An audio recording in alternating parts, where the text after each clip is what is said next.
Číslo 9. Používejte krátký objednávkový proces. Představte si, že máte před sebou dva e-shopy. Jeden má objednávkový proces o 6 krocích, druhý zase o 3 krocích. Cenu za zboží mají stejnou, zákaznické benefity také. Kde byste si objednali? Co nejkratší objednávkový proces má vliv na úspěšné dokončení objednávky. Samozřejmě, ten, kdo vaše zboží bude moc chtít, prokousá se i delším košíkem. Ale dnes je na internetu tolik e-shopů, že zákazníci mají z čeho vybírat. Příliš dlouhým objednávkovým procesem je můžete od dokončení objednávky odradit.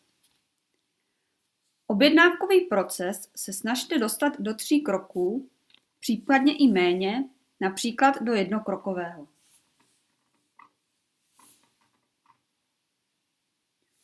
Optimální délku vám vždy prozradí až testování. Nevždy totiž mohou být jednokrokové košíky výhrou.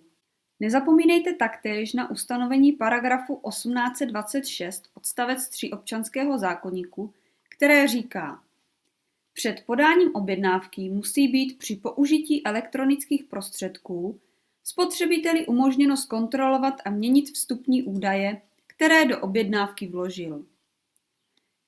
Abyste nemuseli implementovat jako poslední stránku kontrolu údajů, postačí, když pod fakturační údaje nebo případně vedle nich vložíte odsouhlasený obsah nákupního košíku.